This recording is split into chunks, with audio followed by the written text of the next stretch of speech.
विद्यार्थी मित्र हो, सर्वांना नमस्कार. इयत्ता 8वी सहामाही परीक्षेला सामोरे जात असताना सामायिक परीक्षेचं प्रिपरेशन आपण करत आहोत. बाळांनो, सहामाहीचा नव्हे तर त्या पुढचा सुद्धा सर्व अभ्यासक्रम पूर्ण केला आहे, तुमच्यासाठी तो अपलोड केला आहे. मध्ये ज्या ज्या गोष्टी आवश्यक असतील त्या गोष्टी, उदाहरणार्थ न्यास असेल, थोडंसं वेगळं कुठली परीक्षा आली, थोडंसं आपण NNMS स्कॉलरशिपच्या दृष्टिकोनातून सुद्धा काही प्रश्न, तुम्हाला काही प्रश्नपत्रिकाही पाठवत आहोत. गणित मैत्री चॅनलला बाळांनो सबस्क्राईब करत राहा, पहिल्यापासूनचे लेक्चर्स बघा, की जेणेकरून तुमचा कॉन्फिडन्स वाढेल आणि त्याची उजळणीही तुम्हाला नीटपणे करता येईल. असा भाग आहे. सामायिक परीक्षेला सामोरं जात असताना कोणत्या टॉपिक्सचा कसा विचार करत आपण पुढे जाणार आहोत याचाही विचार आपण करत आहोत, पुढे जात आहोत. आता ह्या लेक्चर क्रमांक 3मध्ये आजच्या काही प्रश्न परत एकदा रिपीट करतो आहे, की त्या प्रश्नांना तुम्हाला सामोरं जावं लागणार आहे. म्हणजे अशा प्रकारचे प्रश्न आहेत, ह्याच्या पुढे आपण जाणारच आहोत. त्याच्या पुढचे प्रश्न विस्तार करा किंवा हा जो भाग आहे त्याच्या अवयव पाडा वगैरे वगैरे ह्या गोष्टी आपण बघत पुढे जाणार आहोत. तर पुन्हा एकदा बघा, दोन रेषांना एका छेदिकेने छेदले असता आंतरकोनांच्या मापांची बेरीज. आंतरकोन कसे असतात? आंतरकोन एकरूप नसतात बाळांनो. ते समांतर रेषा म्हणजे काय? त्या दोन रेषांच्या बाबतीमध्ये काही शिकत असताना काही गोष्टी आपल्या अशा क्लिअर झाल्या पाहिजेत. दोन रेषांना एका छेदिकेने छेदते, दोन रेषांना एका छेदिकेने छेदले असता दोन समांतर रेषा एकाच प्रतलात असतात, ते एकमेकांना छेदत नाहीत, असा भाग होता. आणि दोन रेषांना जेव्हा तिसरी रेषा छेदते त्या रेषेला काय म्हणतात? तर हिला छेदिका असे म्हणतात. ह्याचा भाग आहे. आणि हा जो होईल हा आंतरकोन. आणि आंतरकोन हे x आणि हे y असेल तर शुअरली x अधिक y बरोबर 180 अंश असतं. हे आंतरकोन पूरक असतात, एकरूप नसतात. हे आणि हे जर एकमेकांच्या वरती ठेवले, समजा हा मी x कापून इथं ठेवला तर हा आणि हा कोण पुन्हा एकरूप असतो. हा आणि हा इथं हा पण x असतो, कारण तो कसलं कोण झाले? हा आणि हा कसला कोण झाला सांगा? युत्क्रम कोण. आणि मग ह्या दोनांची मापांची बेरीज 180 असते आणि एक आपण प्रत्यक्षात ठेवलं तरी सुद्धा त्या दोन्हीची बेरीज 180 असते. ह्या गोष्टी, याच्या ॲप्लिकेशन्स पुढं आपल्याला 9वी 10वीमध्ये फार छान रीतीने करायचं आहे आणि ते भाग आपल्याला लागतो. वर्गमुळात 5 या संख्येला कसली संख्या म्हणणार तुम्ही? म्हणजे परिमेय म्हणणार, अपरिमेय म्हणणार, धनपूर्णांक म्हणणार, ऋणपूर्णांक म्हणणार. या संख्येला हिचं वर्गमूळ आपल्याला माहिती नाही. ही जर वर्गमुळात 4 असती तर हिचं वर्गमूळ 2 येते. मग ही मात्र परिमेयी आहे आणि ही मात्र अपरिमेय आहे. अपरिमेय संख्येची ओळख ह्या भागामध्ये आपण हा भाग शिकलो होतो. कृतीयुक्त भागामध्ये हा भाग आपल्याला असायला पाहिजे. असा हा दोन रेषांना एक छेदिका दोन भिन्न बिंदू छेदत असेल तर ह्या तिसऱ्या रेषेचं नाव आहे, हिला म्हणतात छेदिका, नॉट राधिका, दॅट्स छेदिका. असा भाग होता. नंतर घातांक ह्या प्रकरणाबद्दल सुद्धा काही क्रिएटिव्ह प्रश्न तुम्ही पाठीमागच्या परीक्षेमध्ये बघितलात, की त्याचाही उपयोग आपल्याला होणार आहे. त्याचं मी थोडंसं आठवण करून देतो आहे इथं. आणि मग आपण पुढच्या पेपरचा पुढचा भाग आपण बघत जाणार आहोत. हो, क्रिएटिव्ह भाग असला पाहिजे, असा थोडासा न्यू भाग आपण शिकत पुढे जाणार आहोत. बाळांनो, ह्याचं मला उत्तर सांगा काय येईल? 3चा चौथा घात असेल आणि 3चा दुसरा घात असेल, पाया समान असताना घातांची काय करायची असते बाळांनो? घातांची बेरीज करायची असते. 4 अधिक 2 आणि हे होणार 3चा 6वा घात. हे आता मग तुम्हाला जोडाजोड असताना ते करेक्ट होईल. पाया समान असताना घातांची बेरीज करायची तर कोणता नियम वापरला आपण बघा. एचा m घात, एचा m + n घात. लगेच इथं जर भागिले चिन्ह असतं तर इथं मायनस चिन्ह आलं असतं. याचाही विचार आपल्याला ज्या त्यावेळी आला पाहिजे. 5चा 0वा घात, कोणत्याही संख्येचा 0वा घाताचं किंमत आहे 1. इथं रूल वापरत असतो आपण, एचा 0वा घात आन्सर इज 1. घाताच्या सगळ्या नियमावर आधारित आपण काही भाग, 2चा तिसऱ्या घाताचा चौथा घात असेल तर आता मात्र 2चा, आता इथं मात्र ह्यांचा गुणाकार करायचा आहे. इथं आपल्याला हा रूल वापरावा लागतो. एचा घातांचा जो गुणाकार आहे तो कधी करत असतो बघा. एच्या mवा घाताचा nवा घात असेल तर एचा m गुणिले n इथं करायचं असतं. इथं नाही, इथं बेरीजच करायची असते. घाताचा घात असताना 2चा 12वा घात असं उत्तर येईल. 3 चौक 12. अशा ह्या बेसिक गोष्टी बाळून आपल्या समोर घेऊन आपण घेत आपण पुढे जाणार आहोत. याचा स्टडी करत आपल्याला आपल्या सहामाहीच्या प्रिपरेशनच्या बेसिक संबोधना घेऊन प्रत्येक लेसनमधला जो बेसिक भाग होता तो पहिल्या प्रश्नामध्ये मोस्टली असणार आहे. आणि मग आपण त्याला शिकत आपण पुढे जाणार आहोत. आणि मग पुढचा भाग आपण हा करत पणे हा आपल्याला हा भाग शिकत पुढं जायचं आहे. आलं लक्षात? हा, पाठीमागच्या परीक्षेमध्ये तुम्हाला काही क्रिएटिव्ह भागमध्ये संख्या आल्या होत्या. आताही थोडंसं तो क्रिएटिव्ह भाग आपण बघूया की काय करायचं आहे, कशी उत्तरं शोधायची आहेत. हा भाग आपण करत पुढं जाणार आहोत. ओके बाळांनो? तर गणित मैत्रीला फार 8वीची गुणी मुलं आहेत. पेपर सोडवत आहेत, माझ्याशी डिस्कस करत आहेत, कमेंट करत आहेत, रिप्लाय देत आहेत. बरं वाटतं. हाच तर आपला महत्त्वाचा दुवा आहे. आपण एकमेकाच्या कॉन्टॅक्टमध्ये आहोत. गणित जेणेकरून समृद्ध करूया, जरा शिकत जाऊया पुढं. आपण ह्या ज्या परिस्थितीतून आपण म्हणजे की आता पार पडलेली आहे परिस्थिती, आपण मोडून बाहेर गेलेलो आहोत. आता ते बॅकचा विचार न करता गणित चांगल्या रीतीनं समजेल कसं आणि त्यासाठी कसं ॲप्लिकेशन्स. बाळांनो, 8वी 9वी 10वीच्या सर्वच अभ्यासक्रम तुम्हाला दिला आहे. जर तुम्ही 9वीत असाल तर 8वीचं बघू शकाल. म्हणजे 8वीचा कोणता भाग तुम्हाला शिकवायचा राहिला असेल तर तो शिकला नसेल तर तो भाग तुम्हाला करता येईल असा भाग आपल्याला इथं क्रिएट करायचा आहे किंवा तो भाग आपल्याला शिकत पुढं जायचं आहे. काही स्टेप्स इथं अशा दिल्यात बघा. या संख्येला दशांश रूपात लिहा. काल मला वाटतं हे गणित आपण शिकलो होतो, काय नाही शिकलो होतो तरी पण रिवाईजमध्ये हे होऊन जाऊ दे. हे संख्या p/5 5/6 आहे, त्याला दशांश रूपात लिहायचं आहे. 5ला 6 भागायचं आहे बाळा. हां, इथं 0 घेणार, इथं 0 पॉईंट घेणार. ओके, आणि मग 6चा पाडा म्हणणार. 6 × 8 = 48. ओके, यांची वजाबाकी करणार. 0 sin 3 18, 2 उरले 0 sin 3 18. हा असा कंटिन्युअस भाग सुरू राहणार. म्हणून याचं उत्तर लिहित असताना 0.83 आणि 3च्या डोक्यावरती डॉट मारणार.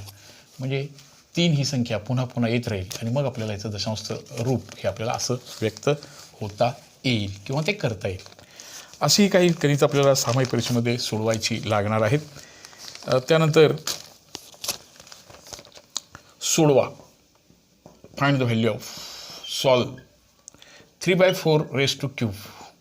हे सोल्युशन कसं करणार? कोणत्याही संख्येचा तिसरा घात असतो तेव्हा ती संख्या 3/4 वर्ग असेल त्यावेळी 2 वेळा आणि घन असेल तेव्हा ती संख्या 3 वेळा स्प्लिट अप करायची आहे. 3 वेळा त्यांचा गुणाकार करायचा आहे. आता वरच्या बाजूला बाळांनो, वरचा गुणाकार वरती येणार. 3 × 9 9 × 27 आणि खाली 4 × 16 16 × 64 64. 1 ते 10 पर्यंतचे घन सगळे तुम्हाला माहीत असायला पाहिजेत. 1 ते 20 पर्यंतचे वर्ग माहिती असायला पाहिजेत. 1 ते 30 पर्यंतचे पाढे यायला पाहिजेत. या सगळ्या स्पर्धा परीक्षेसाठी आपल्याला याची नितांत गरज आहे आणि तो जो बेसिक भाग होता त्यामध्ये तुम्ही ते कराल अशी अपेक्षा आहे. ओके बाळांनो, तर हा रूल्सनुसार की ह्या छोट्या छोट्या ज्या गोष्टी आहेत हे आपल्याला पक्क्या करायच्या आहेत. आता थोडंसं हे गणित बघूया. ह्याचे घनमूळ काढा. 17-28चे घनमूळ काढा. घनमूळ आपण क्रिएटिव्ह असा भाग किंवा तुम्हाला थोडंसं असा भाग आला होता बघा. घनमूळ ही संख्याच्या बाबतीमध्ये पाठीमागच्या परीक्षेमध्ये असाही प्रश्न आला होता, त्याची थोडीशी उजळणी करून घेऊया. समजा 8000 या संख्येचं घनमूळ काढत असताना तुम्हाला ते प्रॅक्टिकली किंवा हे कसं करायचं होतं, थोडंसं चौकट्यांच्या स्वरूपामध्ये ते गणित दिलं होतं बघा. 2 × 2 म्हणजे 10 असं कसं त्याचं घनमूळ तुम्ही काढाल किंवा कसं व्यक्त व्हाल असे गणित पाठीमागच्या चाचणी परीक्षेमध्ये सोडवला होता तुम्ही. समजा की 8000 या संख्येचं घनमूळ काढायचं असेल, 8000 = 8 × 1000, बरोबर ना? 8 × 1000. आता 8चं घनमूळ बाळानं 2 आहे किंवा 2 × 2 × 2 म्हणजे 8 आहे. तसं हे कोणाकोणाचा गुणाकार आहे सांगा बघूया. टिंबाटिंबा गुणिले टिंबाटिंबा गुणिले टिंबाटिंबा किंवा तिथं चौकटी असतील. 10 10 10. आणि ह्या संख्येचं आपल्याला घनमूळ काढत असताना हे असं राहतं. हा 2चा तिसरा घात आणि हा 10चा तिसरा घात होतो. म्हणजेच 2 × 10चा तो तिसरा घात असतो आणि म्हणून हे 20चा घन असतो. म्हणून ह्याचं घनमुळात 8000 या संख्येचं घनमूळ काढताना याचं उत्तर येणार आहे 20. असं थोडंसं रिकाम्या जागाच्या स्वरूपामध्ये कसं एक्सप्रेस व्हायचं असा भाग होता. आता थोडंसं क्रिएटिव्ह भागमध्ये हे एक्झाम्पल आपण बघणार आहोत की जेणेकरून आपल्याला तिथं त्याची म्हणजे चांगल्या रीतीनं म्हणजे की ते कळेल अशा रीतीनं. ह्या भागाची बाळांनो तुम्हाला हा क्रिएटिव्हली भाग असा करायचा होता. स्वतः सेल्फली हे एक्झाम्पल सोडवा करायचे आहेत. टेक्स्टबुकमधलं प्रत्येक प्रॉब्लेम, प्रत्येक एक्झरसाईज, प्रॉब्लेम सेटमधलं प्रत्येक प्रॉब्लेम बाळांनो ह्याच्या पूर्वीच्या सर्व तासामध्ये सर्वच क्लिअर कट तुम्हाला तो भाग मी शिकवलेला आहे, पाठवलेला आहे. तुम्ही तो नीटपणे बघाल. या सगळ्याच भाग एका ठिकाणी बघण्यासाठी मात्र बाळांनो, तुम्ही अजूनही गणित मित्राला सबस्क्राईब केला नसाल तर please and please subscribe my channel. एक हार्टली रिक्वेस्ट तुम्हाला मी करतो आहे. आता 1728 या संख्येचं घनमूळ काढणं मग याच्यापेक्षा थोडंसं वेगळा प्रश्न आहे. 1728 की ते 8000 म्हणजे 2 2 2 गुणिले 10 10 10 लगेच लिहिला, पण तसं मात्र इथं दिसत नाही. अशा वेळेला आपण असं जाऊया. कसं जाऊया बघा, की ही संख्या समसंख्या आहे, शेवटची संख्या 2च्या पाड्यात आहे, ह्याला 2 भागूया सरळ. 2चा भागाकार बाळांनो सोपा झाला पाहिजे. ह्या गॅपमुळं भागाकार गुणाकार क्रियावर कन्फ्यूज झालं आहे थोडंसं. मुलांचे मी कायम चर्चा करत असताना त्यांना विचित्र उत्तरं द्यायला लागते. नको करायला. बे 8 16, 8 2 16, 1 उरला, बे सख्ख 12 आणि बे चोक 8, 8 2 16 आणि हे 64 2 128. एकदा 2 भागला ना घनमूळ काढताना सलग 3 वेळा ते जातेच भाग, तुम्ही चिंताच करू नका. बे चौक 8, बे त्रिक 6, बे दोन्ही 4. परत आणखीन एकदा 2 भागूया. सलग 3 वेळा ते जातेच आणि जायलाच पाहिजे, त्याशिवाय घनमूळ काढणं हे एकदम इझीमध्ये होणार नाही. तर आता बे दोन्ही 4, बे एक्के बे आणि बे सख्ख 12. आता बाळांनो ही तुम्हाला ओळखीची संख्या आहे. काही संख्यांचे घन तुम्हाला जर माहिती असते, पाठ असेल तर अधिक बरं झालं असतं. वर्ग कसे, 1चा घन 1 आहे, 1 2चा घन 8 आहे, 3चा घन 27 आहे, 4चा घन 64 आहे, 5चा घन 125 आहे आणि 6चा घन आहे तो 216. तुम्ही एकदा करून बघा. हे जर माहिती असतं तर अधिक सोपं झालं असतं. 6 गुणिले 6 करा 36 येईल, त्याला आणि 6 गुणा 6 6 36, 6 त्रिक 18. म्हणजे हे तुम्हाला क्लिअर झालं असतं. ह्याला डायरेक्ट 2 न परत न भागता डायरेक्ट 6 न भागूया. 6 त्रिक 18, 6 6 36, परत 6 न भागूया. 6 6 36, 6 1 6. म्हणजे ही संख्या मागच्या रूलप्रमाणे तुम्हाला लिहायची असेल तर घनमुळाच्या स्वरूपामध्ये लिहायची असेल तर आपल्याकडे असं होणार बघा. 1728 म्हणजे 2 गुणिले 2 गुणिले 2 गुणिले 6 गुणिले 6 गुणिले 6 असं लिहिता येईल. म्हणजेच ही 1728 ही संख्या या गुणाकारातून तयार झाली. 1728 म्हणजे 2चा तिसरा घात आहे आणि 6चा तिसरा घात आहे. म्हणजे 2 गुणिले 6चा कंबाईनमध्ये असणारा तिसरा घात आहे. म्हणजे 1728 म्हणजे हा आहे 12चा घन आणि म्हणून ह्याचं घनमूळ येणार 1728चं. 12चं घनमूळ म्हणजे ह्याचं घनमूळ करत असताना ह्याचं उत्तर 12 येणार. 12चा वर्ग केला 144 येणार आणि त्याला जर 12नं गुणला तुम्ही, 12 चौक 48, 12 चौक 48 आणि 4 52 आणि 12 1 12 आणि 5 17. हा अशी व्हॅलिडिटीसुद्धा तुम्हाला बघता आली पाहिजे. 12चा 3 वेळा गुणाकार केला, 12 गुणिले 12 144, 144 गुणिले 12 केलं किती 1728 येणार आहे. अशा ह्या संख्यांच्या गुणाकारामध्ये त्या घनमूळमध्ये हे असे भाग घालवणे याच्यासाठी सरावाची गरज आहे. तुम्ही हा सराव कराल, तुम्ही तो दरम्यान त्या पद्धतीनं ते प्रॉब्लेम सॉल्व्ह कराल अशी एक छोटीशी अपेक्षा आहे. तुम्ही असा हा विचार करू शकता. घनमूळ ह्या धड्यामध्ये एखाद्या संख्येचं घनमूळ नेमकं कसं काढायचं इथं तुमचं लक्ष असायला पाहिजे. ओके बाळांनो. काही फॉर्म्युलेज, काही सूत्र आपल्याबरोबर असली पाहिजेत. सामायिक परीक्षेला जात असताना, सामायिक परीक्षेला सामोरं जात असताना नेमकं कोणत्या टेक्निक्स वापराल तुम्ही, तर असा हा भाग आपण करत जाणार आहोत. थोडं तुमच्या आकडेमोडीचा सराव तुम्ही करणार आहात, थोडंसं कॅल्क्युलेशन तुम्ही करणार आहात. यासाठी गणित सोडवणं, त्याचा सराव करणं, गणित हे अचूकतेचं आणि प्रॅक्टिस मेड मॅन परफेक्ट असल्यामुळं सरावानंच माणूस परिपूर्ण होत असतो.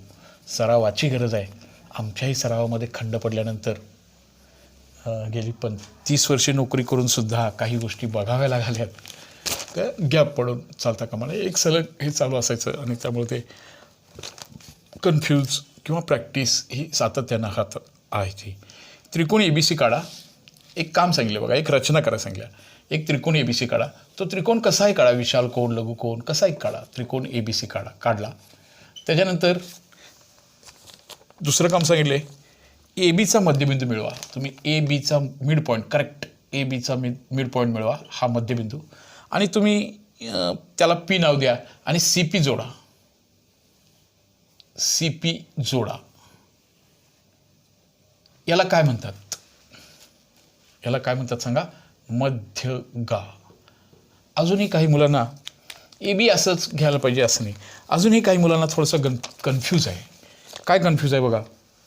थोडंसं अजूनही मध्यगा आणि ह्याच्याबद्दलचं रिलेशन नीटपणे सापडत नाही. मध्यगा म्हणजे काय आणि शिरोलंब म्हणजे काय, ही कन्सेप्ट अजून क्लिअर वाटत नाही. क्लिअर होण्यासाठी जरासं असा एक त्रिकोण आहे, समजा की हा त्रिकोण आहे. मी अशी नावं दिली असती ABC आणि ABचा मध्यबिंदू काढायला सांगितलं असतं. इथं काढायला सांगितलेलं आहे. ABचा मध्यबिंदू काढायचा आहे आपल्याला. आता इथं मात्र ABचा मध्यबिंदू, हा ABचा मध्यबिंदू इथं मिड पॉईंट आहे. इथं मी P घेतला आणि जॉईन CP ही झाली त्याची मध्यगा अशी.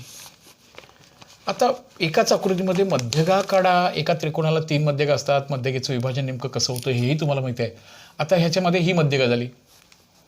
आता ह्या मध्यगेच्या बाबतीमध्ये अजून एक संबोध एकाच फिगरमध्ये आपण क्लिअर करून घेऊया आणि मग आपण पुढे जाऊया. हा जो मध्यगाचा संकल्पना आहे, मध्यगा म्हणजे काय, हा जो भाग आहे, आपण पेपरला अनुषंगानं त्याची चर्चा करत चालू आहे. मी प्रश्नसंच सॉल्व केला आहे सगळा. प्रश्नांच्यामध्ये सगळ्या शंकांचं समाधान तुमच्या केलेलं आहे. पण तुम्ही ते लेक्चर्स अटेंड करणं ते काम तुमचं आहे बाळांनो. गणित सोपंच आहे, गणित चांगलं आहे. ते अधिक चांगल्या रीतीने समजणं, गणित समजल्याशिवाय तुम्ही काय सॉल्व करू शकणार नाही. आता गौंडी कसा एखादा वळंबा सोडतोय तसा शिरोबिंदूतून मी एक लंबरेषा काढली तर हिला शिरोलंब म्हणायचं आहे. हे बघा, हे असं मी वरून खाली सोडलं असं, हे बघा असं जर हे पेन्सिलचं टोक मी असं खाली सोडलं तर हा जो भाग जाईल, समजा की ही पेन्सिल अशी झाली अशी,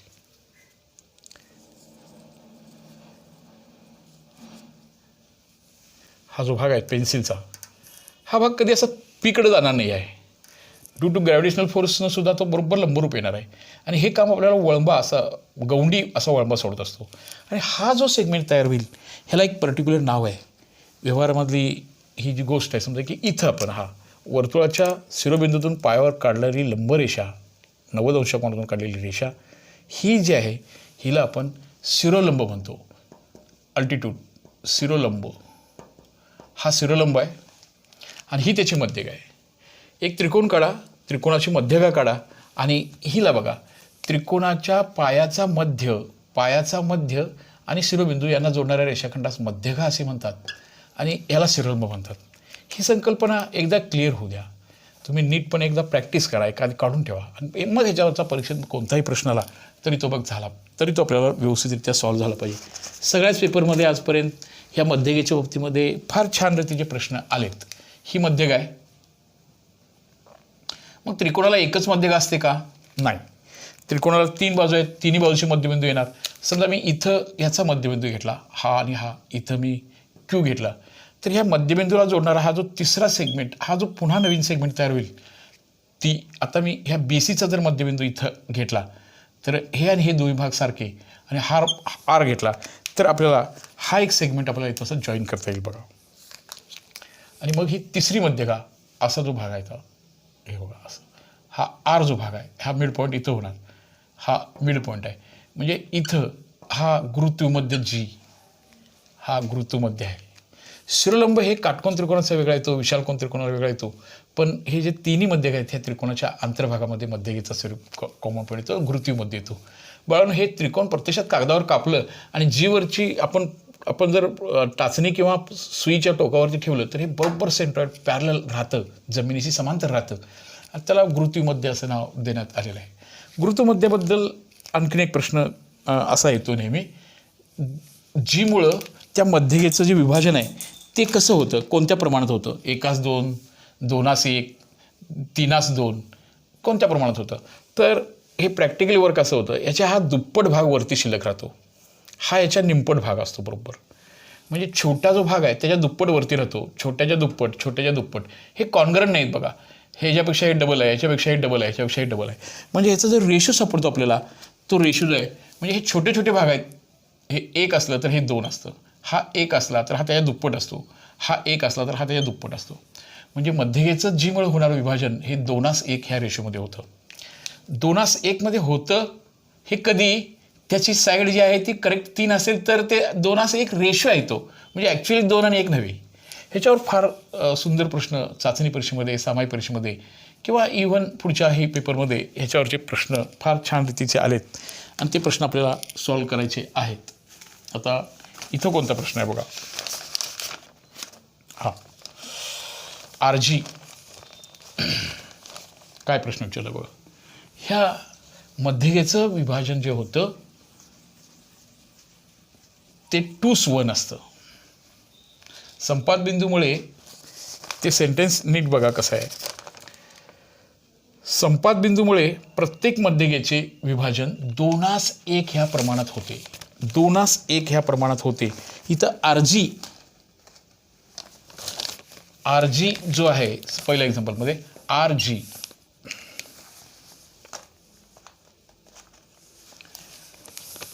हा RG सेगमेंट दिला आहे 2.5. तर GC किती असेल? RG PQR हां RG इथं R आहे RG 2.5. तर GC किती असेल? इथं P आहे असू दे आणि इथं Q आहे.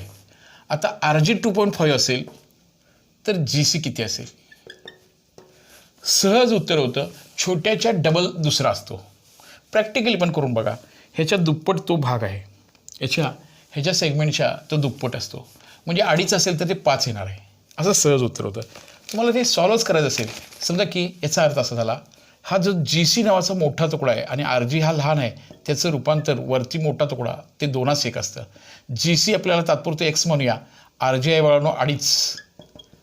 याचा तिरकस गुणाकार करूया. x बरोबर 2 गुणिले 2.5 याचं उत्तर होणार आहे 5.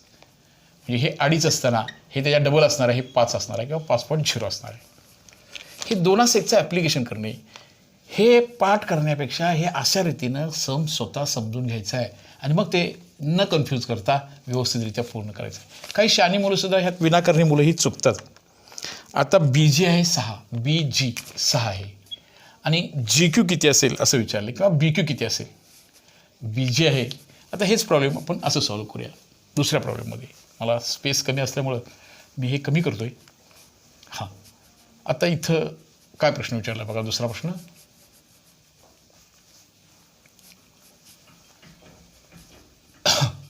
बघा बरं काय प्रश्न आहे.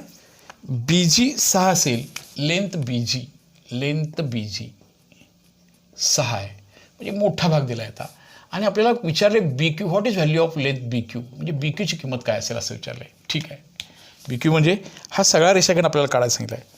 ठीक आहे, पुन्हा आपलं सेल्फ डिसिजन जे आहे, हा जो मोठा सेगमेंट आहे BG upon GQ is equal to 2:1 या गोष्टीवर स्वतःचा विश्वास असला पाहिजे. मोठा रेषाखंड आणि छोटा रेषाखंड याचं गुणोत्तर 2:1 असतं. संपात बिंदूमुळे होणाऱ्या मध्यगेचं रूपांतर हे 2:1 असतं. दुप्पट भाग आणि एकपट भाग. हा BG आहे, माहिती आहे, त्याची किंमत आहे बघा 6. साधं गणित होतं हे 6 तर ह्याच्या निम्म हे येणार आहे 3 आणि दोन्हीची बेरीज 9 होणार आहे. बघा गणित कसं होतं. BG 6 घ्या, GQ माहिती नाही आपल्याला, अद्याप माहिती नाही. हे 2:1 तिरकस गुणाकार करूया. 6 × 6 बरोबर 2y, 2 गुणिले y आलं, y बरोबर 6/2 अशा रीतीने याचं उत्तर 3 आलं. त्यांना अजून BQ नाही डायरेक्ट करता येणार आपल्याला असाच आला BG + GQ करावं लागेल. 6 + 3 म्हणजे त्याचं उत्तर बाळांनो येणार आहे 9. असा हा प्रॉब्लेम सॉल्व करावा लागेल. आलं लक्षात बाळांनो. हे टोटल 7.5 असणार आहे, हे टोटल 9 असणार आहे. असा भाग होता. AP 6 आहे बघा. आता AP 6 आहे आणि BG आणि GP काढा. AP 6 आहे. ह्या तिसऱ्या प्रश्नामध्ये विशेष करून मुलं चुकताना दिसत आहेत. जरी AP ही पण मध्यघात टोटल मध्यघात इथं दिलेली आहे आणि आपल्याला ते छोटे 2 तुकडे काढायला सांगितलेत.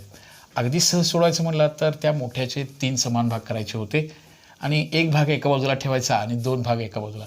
समजा 6 फूट लांबीची एक दोरी आहे आणि त्याचं 2 भाग एकट्याला द्यायचे आहेत. 6 फूट लांबीचा एक दोरीचा तुकडा आहे 6 फुटाचा. त्याचे किती फुटाचे तुकडे करणार? 6 फूट आहे. 3 समान भाग करूया. 1 2 3 2 फूट 2 फूट 2 फूट. एकट्याला हा छोटा तुकडा द्यायचा म्हणजे हे 2 तुकडे एकाला द्यायचे आणि 1 तुकडा एकाला द्यायचा. म्हणजे मोठा तुकडा हा 4चा असेल आणि लहान तुकडा हा 2चा असेल. असं सोपं गणित आहे सिम्पली. परत ह्या गणितामध्ये गणिती पद्धतीने सोडूया. Length A P is equal to 6 आणि ए जी किती असेल, ए जी किती असेल आणि जी पी किती असेल.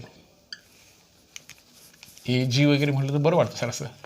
हां, पण लक्षात घ्या ए जी आणि जी पीचा रेशो किती असेल. हा गुरुत्वीय बल कसं उंचावरून एखादी वस्तू खाली सोडली की न्यूटननं सांगितलेल्या पद्धतीनं तो कुठेही वरून खालीच येणार आहे, कुठं तिरका जाणार नाही.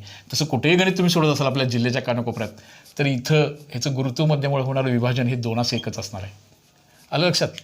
आता हे प्रॉब्लेम कसं सॉल्व्ह कराल. हां, थोडंसं आयडिया वापरून सोडूया. मी असं करतो, ए जी आणि जी पीचं जे रेशो आहे तो याच्या असं करतो बघा. ए जी बरोबर 2 जी पी, ए जी बरोबर 2 जी पी असं सोडूया, म्हणजे तिरकस गुणाकार केला. ए जी हा 2 जी पी एवढा आहे. लक्षात घ्या आता ए जी आणि जी पीची बेरीज किती आहे सांगा. 6 आहे.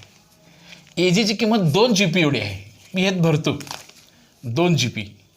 ए जी म्हणजे 2 जी पी. हा जी पीला काय भरत नाही आहे तसंच ठेवतो. म्हणजे हे 3 जी पी बरोबर झालं 6. अकेला जी पी बरोबर 6/3 उत्तर येणार 2. म्हणजे हा जी पी 2 झाला, हे सगळं 6 होतं म्हणजे हे उरणार 4. ए जी हा जी पीच्या दुप्पट आहे आणि ह्याचा आधार घेऊन आपल्याला हे सोल्युशन करायचं होतं किंवा सहजपणे सोडत असताना आपल्याला 6चे 3 समान भाग करायचे आणि मग ते सॉल्व्ह करायचं. समजा 12 दिलं असेल तर 4 4 4 होणार. 2 भाग एका बाजूला, 1 भाग एका बाजूला. 2:1 म्हणजे 2 वाटे एकट्याला द्यायचे आहेत आणि त्यातला 1 वाटा एकट्याला द्यायचा आहे. हे 2:1चं टेक्निक होतं. अशा सोप्या टेक्निक्सनं आपल्याला गणित हे ए जी बरोबर 2 जी पी, हे ए जीची किंमत 2 जी पीमध्ये भरली आणि मग आपल्याला हे गणित सॉल्व्ह करता आलं. तुम्हाला अजूनही गणित हे वेगळ्या पद्धतीने सोडवता येईल. लक्षात आलं का बघा. तुम्हाला अजूनही गणित वेगळ्या पद्धतीने असं सोडवता येईल. समजा कोण म्हणेल हे A G plus G P is equal to आहे 6. मी ह्याला 2 न गुणतो. 2 ए जी 2 जी पी म्हणजे 12. ह्याची दुप्पट केली, ह्याची दुप्पट केली, ह्याची दुप्पट केली. 2 जी पीची किंमत भरायची आहे 1 ए जी. हे बघा 2 जी पी म्हणजे 1 ए जी. 2 ए जी बरोबर 1 ए जी बरोबर 12. हे झालं बघा 3 ए जी बरोबर आलं 12. ए जी बरोबर 12/3. 3 एके 3, 3 चौक 12. असंही आपल्याला ते गणित सोडवता येईल. जेणेकरून त्या मध्यगा त्याचं 2:1 त्याचं नेमकं कसं विभाजन होतं ह्या गोष्टी आपल्याला कळल्या तर अशा प्रकारचे प्रश्न सोडवत असताना आपल्याला विशेष गोंधळ होणार नाही. आपल्याला ते पटपट गणित सोडवता येईल अशी अपेक्षा आहे. असाच प्रश्न किंवा हाच प्रश्न चाचणी परीक्षेमध्ये होता. सामायिक परीक्षेमध्ये सुद्धा अशाच प्रश्नांची आवश्यकता आहे. परत आपल्याला वर्गमुळात 3, वर्गमुळात 2, वर्गमुळात 5 ह्या संख्या रेषेवरती दाखवा. संगत कोण, आंतर कोण, विक्रम कोण याचंही प्लॅनिंग करायचं आहे. आपण पुढच्या तासाच्या वेळेला ते पूर्ण करून घेऊया.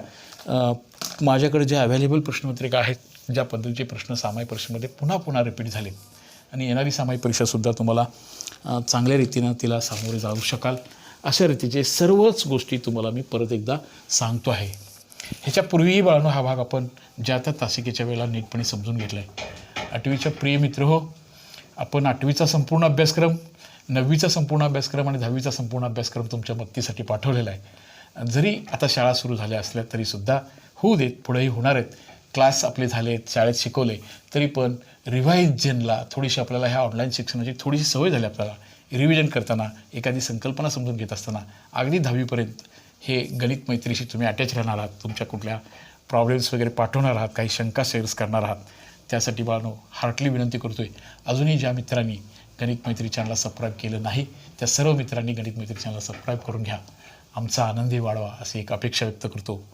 धन्यवाद बाळांनो. सामायिक परीक्षेला सामोरे जात असताना सर्वच गोष्टी क्लिअर करण्याचा आपण प्रयत्न करणार आहोत. Okay, best of luck to all of you.